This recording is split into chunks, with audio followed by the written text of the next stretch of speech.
இந்த நிகழ்ச்சி amazing facts ஊழியத்தின் நண்பர்களால் உங்களிடம் கொண்டு வரப்பட்டிருக்கிறது.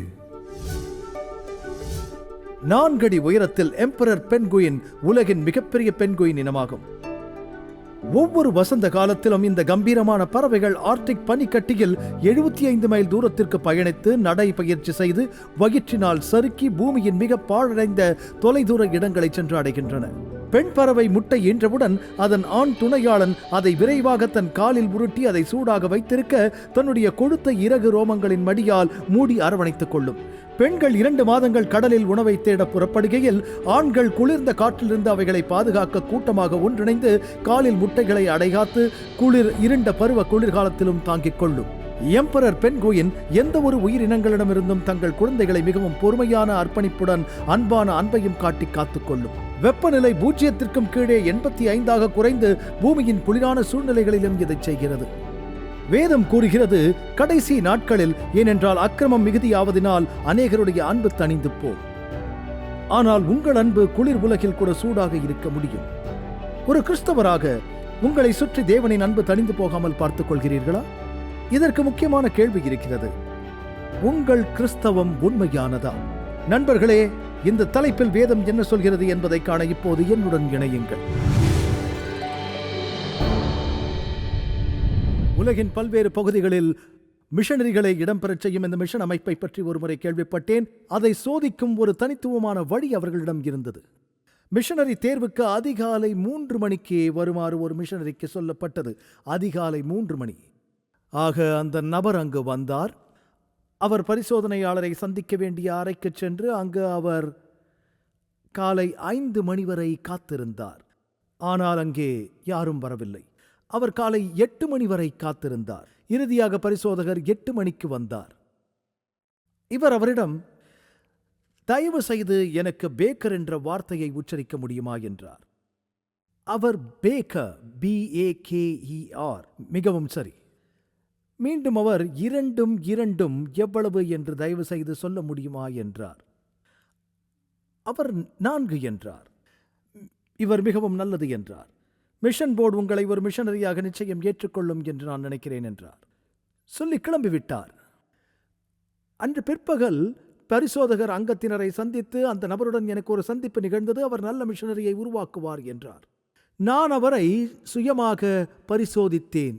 அவர் குளிர் இரவில் வெதுவெதுப்பான படுக்கையிலிருந்து எழுந்து வந்திருந்ததால் மிகவும் சோர்வாக இருப்பதை நான் உணர்ந்து கொண்டேன். எனவே அவரை பொறுமையுடன் சோதித்தேன். நான் அவரை 3 மணியிலிருந்து 8 மணி வரை காத்திருக்கச் செய்தேன். அது மட்டுமல்லாமல் அவரை மனிதாபிமானத்தோடு சோதித்தேன். எந்த ஒரு குழந்தையும் புரிந்து கொள்ளும் கேள்விகளை நான் அவரிடம் கேட்டேன். அவர் கோபித்துக் கொள்ளவில்லை. பின்பு அவரிடம் ஒரு கூட்டலின் எளிய சமன்பாட்டை கேட்டேன். அவர் அதற்கு சரியாகவும் பணிவுடனும் பதிலளித்தார். ஒரு மிஷனரியாக இருப்பதற்கு தேவையான சிறப்பு அம்சங்கள் சுயத்தை வெறுத்து விடாமுயற்சி, பொறுமை, பணிவு ஆகியவற்றை கொண்டிருக்க வேண்டும். சோதனைக்கு உட்பட நேரிடும். வேதத்தில் அநேக சோதனைகள் சொல்லப்பட்டிருக்கிறது. டக், என் கிறிஸ்தவம் உண்மையானதா என்று எனக்கு எப்படி தெரியும் என்று நீங்கள் கேட்கலாம். நான் தெரிந்து கொள்ள விரும்புகிறேன். நல்ல செய்தி. இங்கு ஒரு சோதனை இருக்கிறது. வேதம் பல சோதனைகளை பேசுகிறது. இன்று முக்கியமான கேள்வியை நாம் கேட்கப் போகிறோம். என் கிறிஸ்தவம் உண்மையானதா?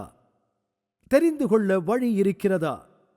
அதற்கு வழி இருக்கிறது. கள்ள கிறிஸ்தவத்தை குறித்து நாம் முதலில் தெரிந்து கொள்ள வேண்டும். அல்லது நம் கிறிஸ்தவம் உண்மையானதாக இருக்கும் நிலையில் அது சரியானதா என்று அடையாளம் காண வேண்டும். எனவே முன்கூட்டியே தடுக்க வேண்டிய சில காரியங்களும் இருக்கிறது. நீங்கள் பரிசோதனைக்காக டாக்டரிடம் சென்றிருக்கிறீர்களா தெரியாது. நீங்கள் சோதனைக்கு சென்றால் உடல்நிலை சரியாமல் போகும் வரை காத்திருக்க முடியாமல் கொஞ்சம் வயசாகும் போது சில தடுப்பு சுகாதார பரிசோதனைகளை செய்ய வேண்டும் என்று சொல்வார்கள். இரத்த அழுத்த பரிசோதனை போன்ற எளிய ஒன்று. இது போன்ற ஒரு எளிய பரிசோதனையின் மூலம் நீங்கள் மரணத்தை தடுக்கலாம். உங்கள் இரத்த சர்க்கரை அளவை சொல்லக்கூடிய இரத்த பரிசோதனை, டயபெட்டிஸ், ஒரு நபரை கொல்லும். அதனால் கோமாவுக்குள் செல்லாமல் நழுவ முடியும். இது உங்கள் கொழுப்பின் அளவை சொல்லக்கூடும். அதோடு மாரடைப்பை தடுக்க உதவும். முழு நோக்கத்தையும் புற்றுநோய் பரிசோதனையால் தீர்மானிக்க முடியும். எனவே சில தடுப்பு முன்னெச்சரிப்பு பரிசோதனை செய்வது உங்கள் உயிரை காப்பாற்றும். உங்களில் எத்தனை பேருக்கு தெரியும், ஏதோ ஒரு பயங்கரமான மூளை நோயுடன் அவர்கள் வந்திருக்கிறார்கள் என்று. பின்னர் ஒருவர் சொல்வார், அவர்கள் சற்று முன்னதாக சோதித்திருந்தால் ஏதாவது தடுப்பு நடவடிக்கை எடுத்திருக்க முடியும். அவர்கள் நீண்ட நேரம் காத்திருந்து விட்டார்கள். இப்படி நீங்கள் எப்போதாவது கேட்டிருக்கிறீர்களா? இப்போதே கர்த்தரை துதியுங்கள், நீங்கள் உயிருடன் இருந்து என் குரலை கேட்பதால் பரிசுத்த ஆவியானவரை வருத்தப்படுத்த மாட்டீர்கள். இப்படி விசேஷமாக கிரியை செய்கிற கேள்விகளை நீங்கள் கேட்க தாமதமாகிவிடவில்லை. என் கிறிஸ்தவம் உண்மையானதா? ஏனென்றால் அது மிகவும் தாமதமாக இருக்கும் ஒரு காலம் வரும். இப்போது கண்டுபிடிக்க வேண்டிய நேரம் இது. கண்டுகொள்ளும் போது நீங்களாகவே ஏமாற்றப்பட்டீர்கள் என்பதை அந்த நாளில் உணர்ந்தால் எப்படி வருத்தமாக இருக்கும். ஆம், இது கிறிஸ்தவத்தின் உலக நிலை. மேலும் நான் உலகத் தரத்திற்கு அளவீடு செய்தேன். அதை செய்ய போகிறேன் என்று நினைத்தேன். உன்னை எனக்கு தெரியாது என்று இயேசுவின் வார்த்தைகளை கேட்க அதைவிட பயமுறுத்தும் எதையும் என்னால் நினைக்க முடியாது. எனவே நீங்கள் தெரிந்து கொள்ளப் போகிறீர்கள் என்றால் இதை தெரிந்து கொள்ள வேண்டாமா? ஒரு வித்தியாசத்தை காண சீக்கிரத்தில் தெரிந்து கொள்ள விருப்பம் இல்லையா? இப்போது நான் இப்படி பேசும்போது சிலருக்கு கோபம் வரும். அவர்கள் என்னை நிந்திப்பார்கள். பாஸ்டர் டக், நீங்கள் கிரியையை சார்ந்த நடத்தை உடையவர். நாங்கள் எங்களை பார்த்து கொள்ள வேண்டியதில்லை, நாங்கள் இயேசுவை பார்த்து கொண்டிருக்க வேண்டும் என்று சொல்கிறீர்கள். அது உண்மைதான். ஒரு கிறிஸ்தவர் முக்கியமாக இயேசுவின் மீது தங்கள் கண்களை பதிக்க வேண்டும். நான் சொல்வது வேதத்தின் அடிப்படை. நாமே வேதத்தில் தேவாலயம். பவுல் சொல்வதை கேளுங்கள். 2 கொரிந்தியர் 13:5. நீங்கள் விசுவாசமுள்ளவர்களோ என்று உங்களை நீங்களே சோதித்து அறியுங்கள், உங்களை நீங்களே பரீட்சித்து பாருங்கள். நாம் ஆராய்ந்து பார்க்க, அதை சோதிக்க, ஆய்வு செய்ய ஒரு நேரம் இருக்கிறது. நான் இந்த வசனத்திற்கு திரும்பி வரப்போகிறேன். இதற்கு குறைந்தது 2 அல்லது 3 சாட்சிகள் தேவை. புலம்பல் 3:40. நாம் நம்முடைய வழிகளை சோதித்து ஆராய்ந்து கர்த்தரிடத்தில் திரும்ப கடவோம். இது ஒரு தேடலை பற்றி பேசுகிறது. ஆகாய் புத்தகத்தில் 1ஆம் அதிகாரம் 5வது வசனத்தில், இப்போதும் சேனைகளின் கர்த்தர் சொல்லுகிறார், உங்கள் வழிகளை சிந்தித்து பாருங்கள் என்று. ஆகவே உங்கள் ஆதரவு எனக்கு இருக்குமா? அதற்கு ஒரு நேரம் இருக்கிறது. வேதம் கூறுகிறது, நாம் கொஞ்சம் ஆழ்ந்து ஆராய்ந்து சுய பரிசோதனை செய்து சில மாற்றங்கள் செய்து கொள்ள வேண்டாமா? நிச்சயமாக சில மாற்றங்கள் செய்து கொள்ள வேண்டும். இப்போது நீங்கள் எப்போதுமே பின்பக்கம் இருக்கும் கண்ணாடியை பார்த்து உங்கள் காரை ஓட்ட மாட்டீர்கள். ஏனென்றால் பின்பக்க கண்ணாடி மிக முக்கியம். ஆனால் நீங்கள் முழு நேரத்தில் பின்பக்க கண்ணாடியை பார்த்தால் உங்களுக்கு விபத்து நேரிடும். வழியை பார்த்து போக வேண்டும். எனவே முக்கியமாக ஒரு கிறிஸ்தவர் முன்னோக்கி சிந்திக்க வேண்டும். ஆமென்.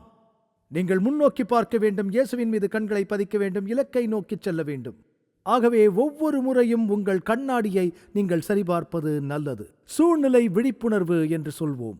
நீங்கள் இருக்க வேண்டிய இடத்தில் சரியாக இருக்கிறீர்கள், தவறான பாதையில் செல்லவில்லை, அல்லது யாரும் உங்களுக்கு பின்னால் வரவில்லை, உங்களை குழியில் தள்ளவில்லை. புரிந்து கொள்ளுங்கள். ஒரு சுய உணர்வுடன் இருக்க வேண்டும், ஒரு சுய சோதனை இருக்க வேண்டும். இருதயம் மாற வேண்டும். நம் இருதயங்கள் மாற்றப்பட்டால், மீண்டும் பிறந்தால் வித்தியாசம் காணப்பட வேண்டும். எனவே ஒரு உண்மையான கிறிஸ்தவர் என்றால் அதை எப்படி தெரிந்து கொள்வீர்கள்? மிக முக்கியமாக, முதலாவதாக அன்பிலிருந்து தொடங்கப் போகிறோம். நீங்கள் ஆண்டவரை மிகவும் நேசிக்கிறீர்களா? பெரிய கட்டளை எது? உங்கள் இருதயத்தில் கர்த்தரை நேசிக்க வேண்டும். எவ்வளவு சதவீதம்? 85%. தேவன் 100% அன்பு செலுத்த வேண்டாமா? கர்த்தரிடத்தில் உன் முழு இருதயத்தோடும், உன் முழு ஆத்மாவோடும், உன் முழு பலத்தோடும் அன்பு கூறுவாயாக. இது ஒரு சோதனை. யோவான் சுவிசேஷம் 14ஆம் அதிகாரம் 23வது வசனம். இயேசு அவனுக்கு, ஒருவன் என்னில் அன்பாயிருந்தால் அவன் என் வசனத்தை கை கொள்ளுவான், அவனில் என் பிதா அன்பாயிருப்பார். நாங்கள் அவனிடத்தில் வந்து அவனோட வாசம் பண்ணுவோம். என்னில் அன்பாயிராதவன் என் வசனங்களை கை கொள்ள மாட்டான். எனவே தேவனை நேசிப்பதற்கான அளவுகோல்களில் ஒன்று என்ன? வார்த்தையை கடைபிடிப்பது. 1 யோவான் 2:15-16. ஒருவன் உலகத்தில் அன்பு கூர்ந்தால் இயேசுவை விட அதிகமாக என்று அர்த்தம். அவனிடத்தில் பிதாவின் அன்பு இல்லை. உலகத்தில் உள்ளவைகளிலும் மாம்சத்தின் இச்சையையும் கண்களின் இச்சையையும் ஜீவனத்தின் பெருமையுமாகிய பிதாவினால் உண்டானவைகள் அல்ல, அவைகள் உலகத்தினால் உண்டானவைகள். யாக்கோபு 4:4.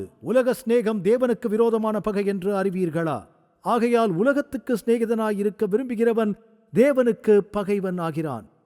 எனவே நாம் ஒரு போராட்டத்தை நடத்தப் போகிறோம். பிரதான சோதனைகளில் ஒன்று, நாம் தேவனை நேசிக்கிறோமா? ஆண்டவரே, உம்மை எவ்வளவு நேசிக்க வேண்டுமோ அவ்வளவு நேசிக்கவில்லையா? அல்லது உங்களில் சிலர், நான் கர்த்தரை நேசிக்கிறேன், அதிகமாக நேசிக்கிறீர்கள் என்று நினைக்கிறீர்கள். கிறிஸ்துவை ஏற்றுக்கொண்ட போது எதையும் செய்ய தயாராக இருந்தேன். இயேசு போகச் சொல்லும் இடத்திற்கெல்லாம் சென்றேன். எனக்காக சிலுவையில் மரித்ததற்காக நன்றியுள்ளவனாக இருக்கிறேன். இயேசு எபேசுவில் உள்ள சபையோடு பேசுகையில் வெளிப்படுத்துதல் 2:4, நீ ஆதியில் கொண்டிருந்த அன்பை விட்டாய் என்று உன் பேரில் எனக்கு குறை உண்டு என்று சொல்கிறார். இனி நீங்கள் என்னை நேசிக்க வேண்டாம் என்று அவர் சொல்லவில்லை. நிறைய ஜோடிகளும் இப்படி சொல்லக்கூடும். எனவே நினைவில் கொள்ளுங்கள், அதற்கு தீர்வு என்ன? நீ இன்ன நிலைமையிலிருந்து விழுந்தாய் என்பதை நினைத்து மனம் திரும்பி ஆதியில் நீ செய்த கிரியைகளை செய்வாயாக. இல்லாவிட்டால் நான் சீக்கிரமாய் உன்னிடத்தில் வந்து உன் விளக்கு தண்டை அதனிடத்திலிருந்து நீக்கிவிடுவேன். இந்த முழு பிரசங்கத்திற்கு உண்மையில் அடித்தளமாக இருக்கும் வசனம் 2 கொரிந்தியர் 13:5 அவர் சொல்கிறார், நீங்களே சோதித்து அறியுங்கள், உங்களை நீங்களே பரீட்சித்துக் கொள்ளுங்கள். அதற்கு என்ன பொருள் சொல்லுங்கள். நீங்கள் செய்தது இல்லை என்று நினைக்கும் வாய்ப்பு இருக்கிறது. அது எப்படி தெரியும்? சோதியுங்கள். அவர் 2 வார்த்தைகளை பயன்படுத்துகிறார். சோதித்து அறியுங்கள், பரீட்சித்து பாருங்கள். நண்பர்களே, எங்கும் சென்று விடாதீர்கள். இன்னும் கொஞ்ச நேரத்தில் நாங்கள் இன்றைய பிரசங்கத்திற்கு திரும்புவோம். நாம் தனியாக இல்லை, ஒரு யுத்த களத்தில் வாழ்கிறோம். நல்லது மற்றும் தீயது, சரியானது மற்றும் தவறானது இடையே இந்த நிலையான போராட்டத்தை நாம் உணர்கிறோம். இப்படிப்பட்ட போராட்டத்தை எதிர்கொள்கிறோம். நாம் தேவனுக்கு வலுவாக இருக்க வேண்டும். ஆனால் மாம்சம் பலவீனமாக இருப்பதால் அடிக்கடி நாம் வீழ்ந்து போகிறோம். அற்புதமான உண்மைகள் இப்பொழுது உங்களுக்கு மிகவும் சிறப்பு வாய்ந்த மற்றும் ஊக்கமளிக்கும் இலவச ஆதாரங்களை அனுப்ப தயாராக இருக்கிறது. உங்கள் இலவச நகலை பெற உங்கள் திரையில் காணும் தொலைபேசி எண்ணில் அடையுங்கள். கூட சலுகை /301 குறிப்பிடுங்கள் அல்லது திரையில் காணும் இணைய முகவரியை பார்வையிடுங்கள். மேலும் இந்த நம்ப முடியாத ஆதாரங்களை படித்த பிறகு உங்கள் நண்பர்களுடன் பகிர்ந்து கொள்ளுங்கள். திரும்பி மீண்டும் வருவோம். தேவனின் வார்த்தையிலிருந்து இன்னும் சில அற்புதமான உண்மைகளை அறிந்து கொள்வோம். நீங்கள் எப்போதாவது காரை வாங்கியிருக்கிறீர்களா? உங்களை குறித்து எனக்கு தெரியாது, ஆனால் எனக்கு நடந்திருக்கிறது. நான் புதிய காரை வாங்கும்போது பாதி வேடிக்கையாக இருந்தது. நான் அதை வாங்குவதற்கு முன்பு ஆராய்ச்சி செய்து பார்த்தேன். இப்போது நீங்கள் ஆன்லைன்களில் பெறலாம். அதன் மாடல்களை நீங்கள் வரிசைப்படுத்த முடியும், ஒப்பீடுகள் செய்ய முடியும். ஹார்ஸ் பவர் என்ன, வேகம் என்ன, எரிவாயு, பொருளாதாரம், அனைத்து சௌகரியங்களையும் நீங்கள் வரிசைப்படுத்தலாம். பின்னர் நீங்கள் காரை சுற்றி நடப்பீர்கள். அப்படி நடக்கும்போது அதை வட்டமிடுவீர்கள். ஓ, இங்கே யாரும் இல்லை என்று நீங்கள் நினைப்பீர்கள். 5 பேர் காண்பிப்பார்கள். அவர்கள் மிகவும் நல்லவர்கள். நீங்கள் சில கேள்விகளை கேட்கத் தொடங்குவீர்கள். பின்னர் சுற்றி நடந்து பார்ப்பீர்கள், டயர்களை உதைப்பீர்கள். இல்லையா? உண்மையிலேயே ஆர்வமாக இருந்தால் உள்ளே சென்று சரி கீழே கையெழுத்திடுகிறேன் என்று சொல்ல மாட்டீர்கள். அதை நாங்கள் ஓட்டி பார்க்கிறோம் என்று நீங்கள் சொல்லாவிட்டால் விற்பனையாளர் கூட அதிர்ச்சி அடைவார். நாங்கள் ஓட்டி பார்க்கிறோம். நீங்கள் உங்களை சோதிக்கும் போது உங்கள் இருதயத்திலும் உங்கள் வாழ்க்கையிலும் ஒரு ஆழமான நேர்மையான தோற்றத்தை கண்டுகொள்வதை குறித்து வார்த்தை பேசுகிறது. நான் அளவிடப்படுகிறேனா? ஒரு விஷயம் என்னவென்றால், ஒரு மிக முக்கியமான விஷயம் என்னவென்றால், நான் உண்மையில் தேவனை நேசிக்கிறேனா? மற்றொரு சோதனை தேவனை நேசிப்பது மட்டுமல்ல, தீமையை வெறுப்பதும் கூட. யோபு தேவ மனுஷன் என்று உங்களுக்கு எப்படி தெரியும்? அந்த மனுஷன் உத்தமனும் சன்மார்க்கனுமாக இருந்தார் என்று சொல்லப்படுகிறது. யோபு பரலோகத்தில் இருக்கப் போகிறார். அவர் தேவனை நேசித்தார், தீமையை வெறுத்தார். சரியான விஷயங்களை நேசிப்பது மட்டுமல்ல, தவறான விஷயங்களை வெறுப்பதும் கூட. கர்த்தருடன் உண்மையாக நடக்கிறீர்கள் என்றால் அவ்வளவுக்கு அதிகமாக நீங்கள் பாவத்தை வெறுப்பீர்கள். நான் நீண்ட காலம் வாழ்வதற்கு முன்பு சொன்னதை கேள்விப்பட்டிருப்பீர்கள், இல்லையா? நீங்கள் தேவனுடன் நீண்ட காலம் நடந்து வருவது உண்மைதான். பாவம் செய்கிறவர்களுக்கு பாவம் விளையும். தேவனிடமிருந்து விலகிச் சென்றால் பாவத்தை வெறுத்து புறக்கணிக்க ஆரம்பிப்பீர்கள்.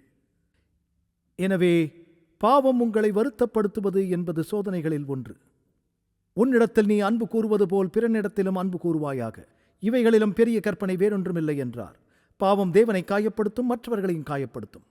எனவே நீங்கள் பாவத்தை ஒரு மோசமான விஷயமாக அங்கீகரிக்க வேண்டும். எஸ்ரா, இதை நீங்கள் படித்திருக்கிறீர்களா? எஸ்ரா 9ஆம் அதிகாரம் 3வது வசனத்தில், எஸ்ரா ஜனங்கள் செய்து கொண்டிருக்கும் பயங்கரமான காரியங்களை கேள்விப்பட்ட போது என் சால்வையையும் என் தலையிலும் என் தாடியிலும் உள்ள மயிரை பிடுங்கி திகைத்தவனாய் உட்கார்ந்திருந்தேன் என்று சொல்கிறார். அவர் மிகவும் வருத்தப்பட்டார். அது அவர் செய்த பாவம் அல்ல, அது ஜனங்களின் பாவம்.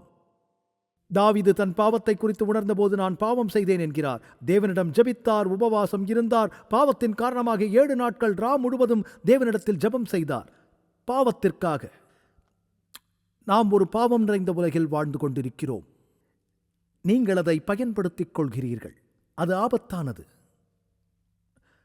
ரோமர் 7:13 பவுல், இப்படி இருக்க நன்மையானது எனக்கு மரணமாயிற்றோ?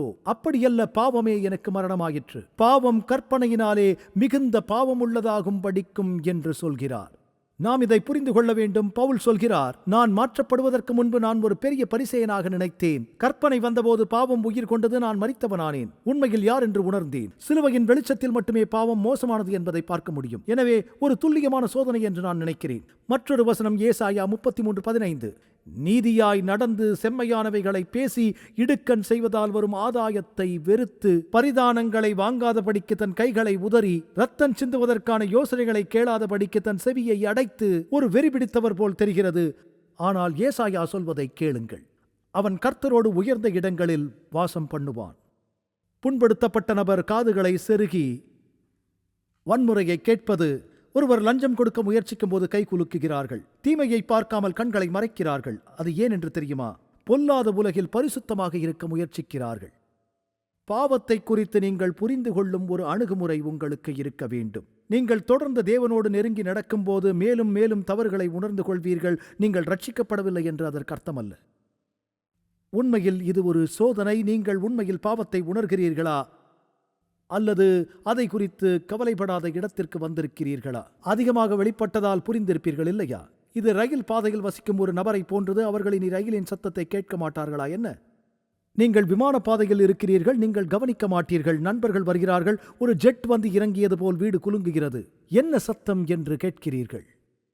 கடிகார அலாரம் வைத்து தூங்க கற்றுக்கொண்டவன் வீட்டில் உள்ள அனைவரையுமே எழுப்பி விடுவான். அவன் மட்டும் எழும்ப மாட்டான். இது ஒரு விதமான பயமுறுத்தல். நீங்கள் பாவத்தால் குற்றப்படுத்தப்படாத போது பரிசுத்த ஆவியானவரை நீங்கள் துன்பப்படுத்துகிறீர்கள். இது ஒரு ஆபத்தான விஷயம். இதுவும் சோதனைகளில் ஒன்று. சோதனை எண் 2. மூன்றாவது, இயேசுவை ஆண்டவராக ஏற்று கீழ்ப்படுகிறேனா? அடிக்கடி அவரை நம் இரட்சகர் என்று அழைக்கிறோம். சிலர் ஆண்டவர் மீட்பர் என்கிறார்கள். ஆண்டவர் யார்? ஆண்டவர் கட்டளையிடுபவர். அவர் இடும் கட்டளைகள் எவ்வளவு கடினமாக இருந்தாலும் நீங்கள் அதை கீழ்ப்படுகிறீர்கள். இது வேதத்தின் சோதனை.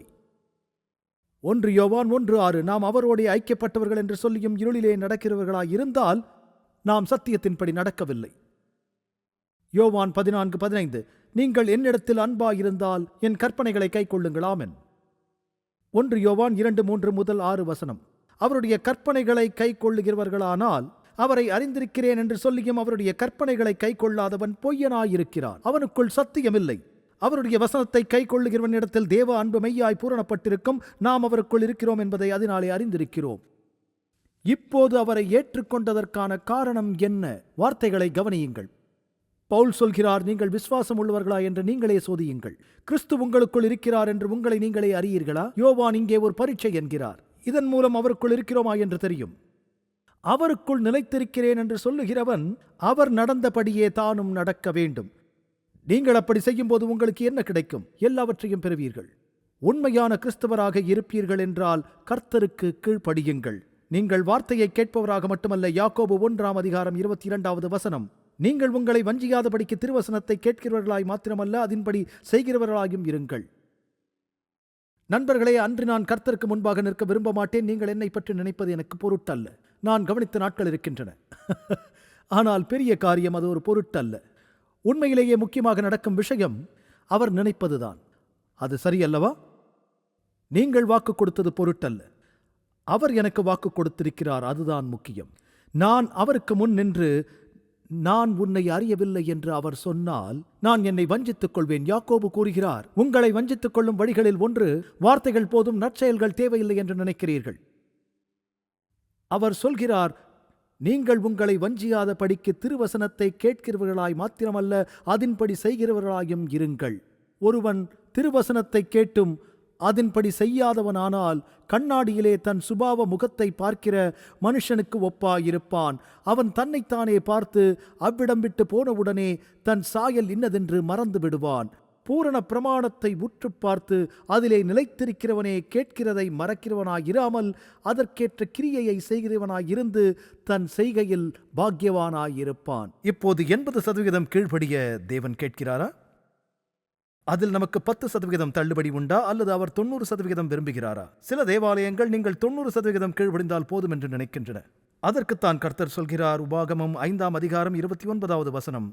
அவர்களும் அவர்கள் பிள்ளைகளும் என்றென்றைக்கும் நன்றாயிருக்கும்படி அவர்கள் எந்நாளும் எனக்கு பயந்து என் கற்பனைகளை எல்லாம் கைக்கொள்வதற்கேற்ற இருதயம் அவர்களுக்கு இருந்தால் நலமாயிருக்கும் என்று. நமக்கு தெரிந்த அனைத்திலும் நாம் கீழ்ப்படியும்படி அவர் நம்மை அழைக்கிறார். நீங்கள் ஆசீர்வதிக்கப்படுவீர்கள் என்று அவர் வாக்கு பண்ணுகிறார். கள்ளத்தனத்திலிருந்து உண்மையானதை நீங்கள் இப்படித்தான் பிரிக்கிறீர்கள். கட்டளைகளுடன் வரும் ஆசீர்வாதங்களும் இருக்கின்றன. இப்போது நீங்கள் உண்மையான கிறிஸ்தவர் அல்ல என்று நான் சொல்லவில்லை. இது தெளிவாக புரிகிறதா? வேதம் அதை தெளிவுபடுத்துகிறது. 1 யோவான் 1:8 பாருங்கள். நீங்கள் அந்த வார்த்தையின்படி செய்கிறவர்களாயும் இருங்கள். நமக்கு பாவமில்லை என்போமானால் நம்மை நாமே வஞ்சிக்கிறவர்களாயிருப்போம். அங்குள்ள தேவாலயத்துக்கு பேசுகிறார். உண்மையான கிறிஸ்தவனுக்கு இருக்க வேண்டிய வேறுபாடு என்ன? எது ஆதிக்கம் செலுத்துகிறது? பவுல் சொல்கிறார், உங்கள் சரீரத்தில் பாவம் ஆளாதிருப்பதாக ஆளுகை அரியணையில் இருக்கிறது. பாவம் உங்களை ஆதிக்கம் செலுத்த விடக்கூடாது. உங்கள் வாழ்க்கையை கட்டுப்படுத்தக்கூடாது. எந்த பகுதியிலும் பிசாசுக்கு இடம் கொடுக்கக்கூடாது. கொடுக்கவே கூடாது. நாம் விடமாட்டோம் என்று அர்த்தமல்ல, தவறு செய்ய மாட்டோம் என்று அர்த்தமல்ல. இந்த சோதனைகளை நீங்கள் மேற்கொள்ள வேண்டும். உங்களுக்கு புரியும். பாவத்தின் பலன்கள் உண்டு. இது விபச்சாரம், வேசித்தனம், அசுத்தம், காமவிகாரம், பில்லிசூனியம், பகைகள், விரோதங்கள், வைராக்கியங்கள், கோபங்கள், சண்டைகள், பிரிவினைகள், மார்க்கபேதங்கள். உங்களுக்கு கோபம் பிரச்சனையாக இருக்கும். சுயநலங்கள், மதங்களுக்கு எதிரான கொள்கைகள், தீமைகள், கொலைகள், குடிப்பழக்கங்கள் போன்றவை. அவை மாம்சத்தின் கிரியைகள் என்று அழைக்கப்படுகின்றன. அது மட்டுமல்ல, அவர் சொல்கிறார், பரிசுத்தவான்களுக்கு ஏற்றபடி வேசித்தனமும் அசுத்தமும் இவைகளின் பேர் முதலாய் உங்களுக்குள்ளே சொல்லப்படவும் கூடாது. பரிசுத்தவான்களின் வாழ்க்கையில் வித்தியாசம் இருக்க வேண்டும். யாரேனும் அவரை அறிந்திருக்கிறேன் என்று சொல்லியும் அவருடைய கற்பனைகளை கைக்கொள்ளாதவன் பொய்யனாயிருக்கிறான். 4வது சோதனை. அன்பான தேவனை குறித்து பேசுகிறார். வேறு யாரை நேசிக்க முடியும்? உங்கள் அயலாரை நேசிக்கிறீர்களா? தம்மை பின்பற்றுபவர்கள் அன்பினால் அறியப்படுவார்கள் என்று இயேசு சொல்கிறார். அன்புள்ளவர்களாயிருந்தால் அதனால் நீங்கள் என்னுடைய சீஷர்கள் என்றும் எல்லோரும் அறிந்து கொள்வார்கள். 1 யோவான் 4:20. தேவனிடத்தில் அன்பு கூறுகிறேன் என்று ஒருவன் சொல்லியும் தன் சகோதரனை பகைத்தால் அவன் பொய்யன். தான் கண்ட சகோதரனிடத்தில் அன்பு கூறாமல் இருக்கிறவன் தான் காணாத தேவனிடத்தில் எப்படி அன்பு கூறுவான்? இது நமக்கு அவரிடமிருந்து கொடுக்கப்பட்ட கட்டளை. தேவனை நேசிக்கிறவன் தன் சகோதரனையும் நேசிக்க வேண்டும். இது தெளிவாக இருக்கிறதா? தெளிவாக இல்லையா? சந்தேகத்திற்கிடம் என்று சொல்ல வேண்டுமா? மறுபடியும் இயேசு தன் சகோதரனை நியாயமில்லாமல் கோபித்துக் கொள்ளுகிறவன் நியாய தீர்ப்புக்கு ஏதுவாயிருப்பான் என்றார். நாம் நம் சகோதரர்களை நேசிக்க வேண்டும். மத்தேயு 6:14. மனுஷருடைய தப்பிதங்களை மன்னித்தால் உங்கள் பரமபிதா உங்களுக்கும் மன்னிப்பார். மனுஷருடைய தப்பிதங்களை நீங்கள் அவர்களுக்கு மன்னியாதிருந்தால் உங்கள் பிதா உங்கள் தப்பிதங்களையும் மன்னியாதிருப்பார். எனவே சோதனைகளில் ஒன்று நீங்கள் சகோதரர்களை நேசிப்பது மட்டுமல்ல, மற்றவர்களுடைய தேவைகளை பற்றியும் கவலைப்படுகிறீர்களா? இருதயத்தில் அனுதாபம் இருக்கிறதா? மக்களுக்கு நற்செய்தி சொல்லாத போது வறுமையின் அழுகையோடும் உலகில் பிரச்சனைகளோடும் இருக்கும் சக மனிதர் மீது அக்கறை இருக்குமா? நீங்கள் மற்றவர்களை மன்னிக்கிறீர்களா? இது ஒரு அளவுகோல் என்று இயேசு சொல்கிறார். நீங்கள் என் பலிபீடத்திற்கு வந்து இரக்கத்தை கேட்கும் வேளையில் உங்கள் இருதயத்தில் மற்றவர்கள் மீது கோபம் இருக்கிறது என்றால் இயேசு என்ன சொல்வார்? அங்கேதானே பலிபீடத்தின் முன் உன் காணிக்கையை வைத்துவிட்டு போய் உன் சகோதரனோடே ஒப்புரவாகி பின்பு வந்து காணிக்கையை செலுத்து. அயலகத்தாரை நேசிக்க வேண்டும் என்று வேதம் சொல்கிறது. எதிரியையும் நேசிக்க வேண்டும் என்கிறது. அயலகத்தாரை நெருங்கிய சகோதரர் பின்பு உங்கள் எதிரியை நேசியுங்கள் என்று சொல்கிறார். வேதத்தில் அடிக்கடி உங்கள் நெருங்கிய சகோதரர் உங்கள் எதிரியாக மாறக்கூடும். வேதத்தில் நட்பு அக்னியாக மாறுவதை நீங்கள் பார்த்திருப்பீர்கள். யோசேப்பை சகோதரர்கள் விற்றார்கள். தாவீதின் மகன் அவனை வேட்டையாடினான். தாவீதின் ராஜா அவனை கொல்ல நினைத்தான். சீஷர்கள் தங்களுக்குள் மிகப்பெரியவன் யார் என்று வாதிடுவதை நீங்கள் அடிக்கடி காணலாம். அது மிக அதிகமாக இருக்கும். திருமணமாகி அநேக ஆண்டுகளாகியும் ஒருவருக்கொருவர் எதிரிகளாக நினைத்துக் கொண்டிருப்பவர்களும் உண்டு. வாழ்க்கை துணையை விட நெருக்கமாக யார் இருப்பார்கள்? எனவே ரட்சிப்பின் ஒரு பகுதி உங்களுக்கு நெருக்கமானவர்களை நேசிப்பதும் மன்னிப்பதும் ஆகும். அது தேவாலயத்தில் உள்ள சகோதர சகோதரிகளாக இருக்கும். சுவிசேஷத்திற்கு அதிகம் வேறு என்ன செய்ய வேண்டும்? ஒருவருக்கொருவர் காட்டும் அன்பினால் நீங்கள் என் சீஷர்கள் என்பதை எல்லா மனிதர்களும் அறிந்து கொள்வார்கள். ஆதிகால சபைகளில் அவர்கள் ஒருவருக்கொருவர் எப்படி நேசித்தார்கள் என்று பாருங்கள். எனவே இது ஒரு அளவுகோல். அந்த பழைய கிறிஸ்துவ அன்பு நமக்கு இருக்கிறதா? நாம் மற்றவர்களை மன்னிக்கிறோமா? ஆப்ரஹாம் லிங்கனின் ஆரம்பகால அரசியல் போட்டியாளர்களில் ஒருவரான எட்வின் ஸ்டாண்டன் என்பவர் உங்களுக்கு தெரியும். அவர் தனது அரசியலுக்காக லிங்கனை தாக்குவதில் மிகவும் மோசமானவராக இருந்தார். அவர் லிங்கனை குரங்கு, கொரில்லா என்றார். அதைவிட பயங்கரமானவைகளை கூறினார். லிங்கன் ஜனாதிபதியான போது அவரை போர் செயலாளராக ஆக்க விரும்பினார். மற்றவர்கள் விளையாடுகிறீர்களா என்றனர். லிங்கன் இல்லை, அவர்தான் இந்த வேலைக்கு சரியானவர் என்றார். லிங்கனின் இறுதிச் சடங்கில் யார் பேசினார்கள் தெரியுமா? ஸ்டாண்டன். உலகம் கண்டிராத மனிதர்களின் மிகச்சிறந்த ஆட்சியாளர் இங்கே படுத்துக் கொண்டிருக்கிறார் என்று அவர் சொன்னார். லிங்கனுக்கு மன்னிக்க தெரிந்திருந்தது. அவர் வேதத்தில் கண்ட விஷயங்களை நடைமுறைக்கு கொண்டு வர முடியும் என்று நம்பினார். மற்றொரு சோதனை உங்களுக்கு ஏற்கனவே தெரிந்த ஒன்று. கனிகள் என்றால் என்ன? இயேசு சொன்னார், உங்கள் வாழ்க்கையில் நீங்கள் எந்த வகையான கனிகளை கொடுக்க முடியும்? கலாத்தியர் 5:22 அன்பு, சந்தோஷம், சமாதானம், நீடிய பொறுமை, தயவு, நற்குணம், விசுவாசம், சாந்தம், இச்சையடக்கம். நீங்கள் ரட்சிக்கப்பட்டீர்களா இல்லையா என்பதை உங்கள் கனி சொல்லிவிடும். உங்களிடத்தில் ஆவியின் கனிகள் இருக்கிறதா? பரிசுத்த ஆவியானவர் உங்கள் வாழ்க்கையில் இருந்தால் நீங்கள் ரட்சிக்கப்படுவீர்கள். உங்கள் வாழ்க்கையில் ஆளுகை செய்யும் பரிசுத்த ஆவியின் கனிகள் எவை? அது நல்ல விஷயங்களாக இருக்கும். கலாத்தியர் நமக்கு சொல்கிறது. பின்னர் மத்தேயு 7ஆம் அதிகாரம், மனிதர்கள் முட்பூண்டுகளில் அத்திப்பழங்களையும் பறிக்கிறார்களா? அப்படியே நல்ல மரமெல்லாம் நல்ல கனிகளை கொடுக்கும் என்று சொல்கிறார். நீங்கள் உண்மையானவரா இல்லையா? கெட்ட மரம் கெட்ட கனிகளை கொடுக்கும். நல்ல மரம் கெட்ட கனிகளை கொடுக்க மாட்டாது. கெட்ட மரம் நல்ல கனிகளை கொடுக்க மாட்டாது. கனிகளினாலேயே அவர்களை அறிவீர்கள். அது மட்டுமல்ல, அது ஒரு வாத்து போல நீந்தினால், வாத்து போல் துள்ளினால், வாத்து போல் பறந்தால், வாத்து போல் கத்தினால், வாத்து போல் துடுப்பு இருந்தால் அது என்ன? அது ஒரு வாத்து, சரிதானே? எனவே நீங்கள் இந்த சோதனைகளில் சிலவற்றை கடக்கிறவர்களாய் இருக்கலாம். நீங்கள் கிறிஸ்தவரைப் போல பேசுகிறீர்களா? கிறிஸ்தவரைப் போல நடந்து கொள்கிறீரா? கிறிஸ்தவரைப் போல நேசிக்கிறீரா? கிறிஸ்தவரைப் போல கீழ்ப்படுகிறீரா? நீங்கள்தான் கிறிஸ்தவர். உங்களிடம் கனிகள் இருக்கிறதா? வேறு என்ன உங்களுக்கு தெரியும்? நீங்கள் சரியான கனிகளை கொடுக்கிறவராக இருக்க வேண்டும் என்று இயேசு சொல்லவில்லை. ஒருவன் என்னில் நிலைத்திருந்தால் அவன் மிகுந்த கனிகளை கொடுப்பான் என்கிறார். எனக்கு கொஞ்சம் அன்பு இருக்கிறது, அதை நான் அன்பளிப்பாக தருகிறேன். நான் கொஞ்சம் கொடுக்கிறேன். சிறையில் இருப்பவர்கள் கூட சில நேரம் தேவனுக்கு கீழ்ப்படுகிறார்கள். எல்லாவற்றிலும் கொஞ்சமாவது நன்மை செய்கிறவராக இருக்க வேண்டும். கிறிஸ்தவர்கள் வாழ்க்கையில் அதிக கனிகளை கொடுக்கிறவராக இருக்க வேண்டும். ஆமென்.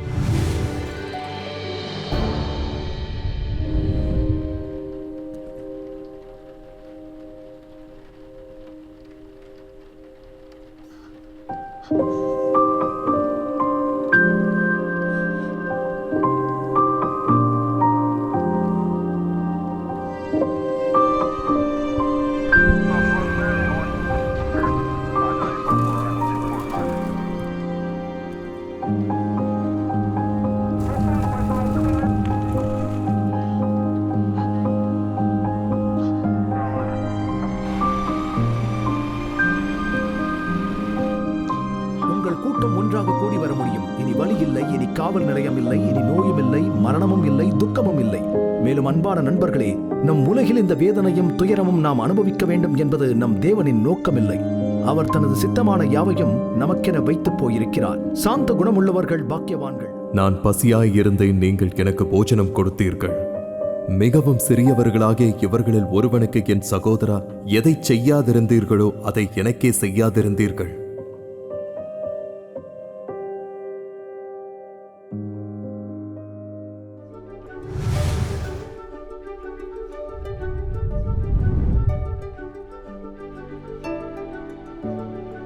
இன்றைய இலவச சலுகையை விண்ணப்பிக்க மறந்து விடாதீர்கள். அது நிச்சயம் ஆசீர்வாதமாக இருக்கும். உங்களது தொடர்ச்சியான ஆதரவுக்கு நன்றி. நாங்கள் இயேசு கிறிஸ்துவின் சுவிசேஷத்தை உலகெங்கிலும் கொண்டு செல்கிறதால் நீங்கள் அடுத்த வாரம் இணைந்திருக்க உதவி செய்து கர்த்தருடைய வேத வார்த்தையில் மூழ்கி அற்புத உண்மைகளை ஆராயச் செய்வோம்.